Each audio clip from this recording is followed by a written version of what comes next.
and because there is a continuous pressure from outside, buyer's side, to be compliance and to be global.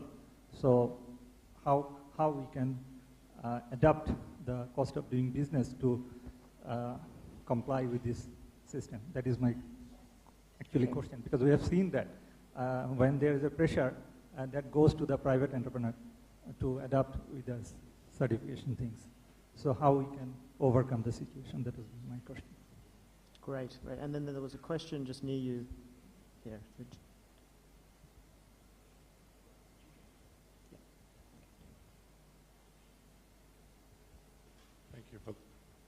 Thank you for the opportunity.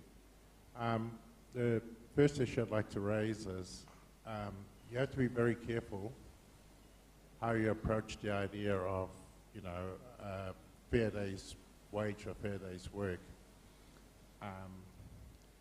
In the Pacific Island countries, the amount of available work opportunities are restricted. The way the community addresses the issue is the community looks after everybody, and they look after them fairly.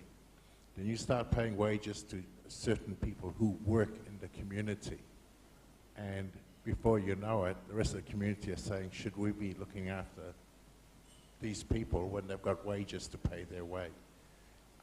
It's a delicate issue, and it's a difficult issue while we're in the process of transitioning to globalization. And I'm not sure that I want to get rid of some of the values we do have, but that is one of the issues that we face.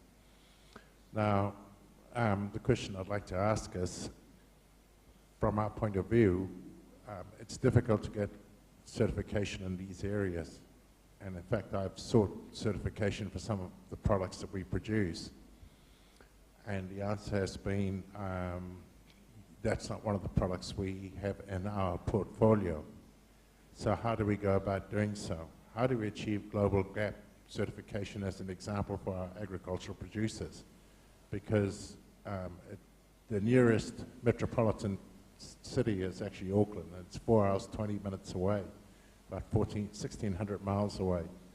Australia is nearly 2,500 miles away, and it's 5,200 to Los Angeles. So we're pretty isolated in the Pacific as a country, but the other countries are in a similar position, and it's actually quite difficult because even within those countries, the transport costs between one small island and, let's say, the capital is probably equivalent of the transport costs between the capital and one of the metropolitan centers, because the metropolitan centers have volume and scale and can afford to operate the services.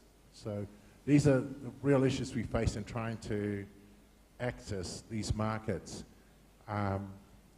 The soil is fertile, the production capacities are there, the sea is fertile and can produce, but getting it to market's a difficult issue. Thanks. Great, thank you for your question. I'll take one more just here on your right.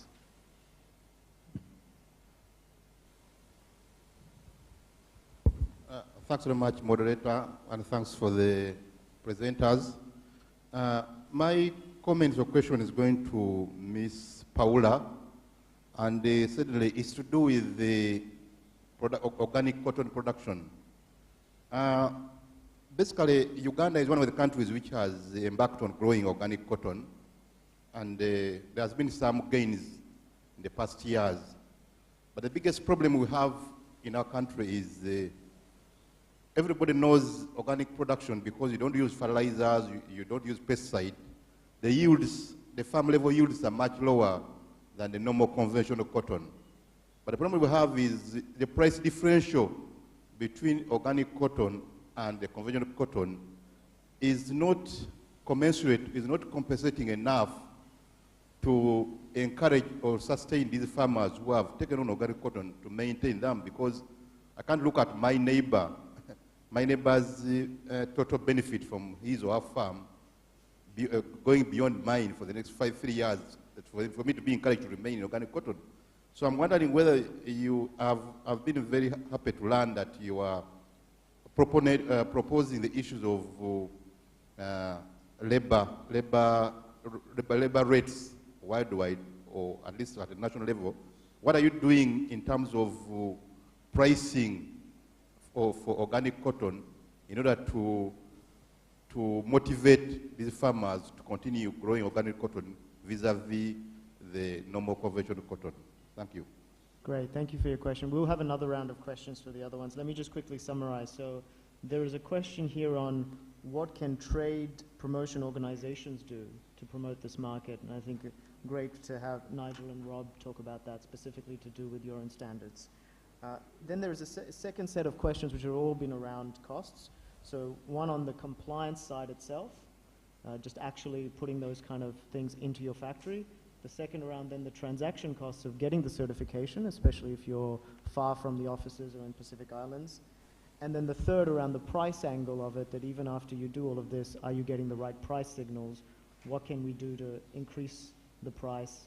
Organic cotton being a very good example. And I think all the panelists could perhaps address those questions. So perhaps I'll start with Nigel to talk about the first.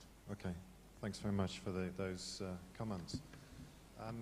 In terms of the sort of promoting standards, I think this is a very, very good question. Our experience really, and also in the Kenya case that I just talked about briefly, was the necessity really to bring together all the stakeholders. So we need to have a multi-stakeholder approach. And the necessity of that really is twofold. First, we have to provide an incentive to the producers. So we need the exporters around the table. Yeah, we need the commercial producers, because the producers will not probably want to change what they're doing unless they can see there's a very good reason for it. So what's the benefit for them to do this? Then we need to have round the table the producers themselves.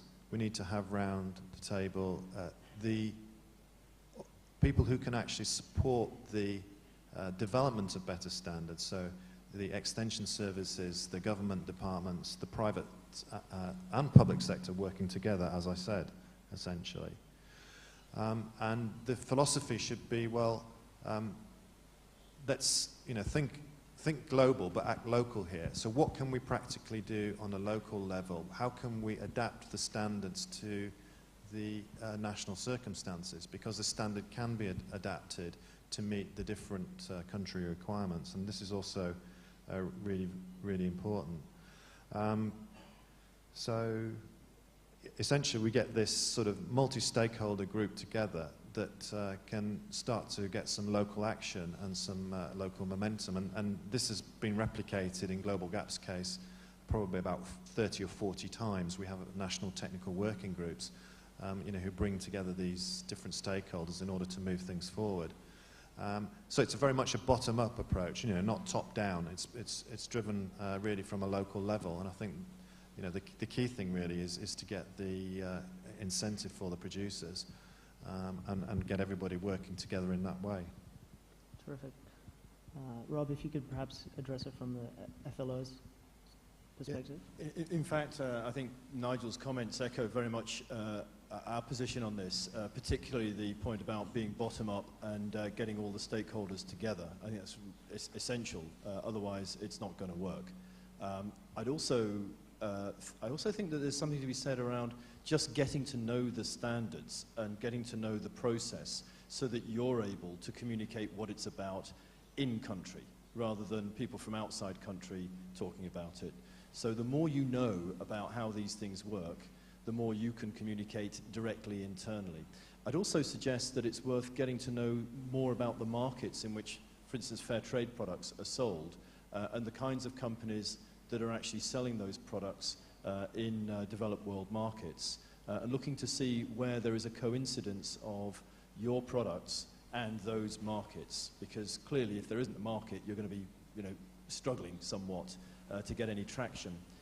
And I think the final thing is that, and we've started to see this in 1 or 2 countries in Africa, the other thing is to look to the extent to which you can get internal funding to support producers through the process. It is it's not just about the money, it's also about the other time and energy that it takes to become certified.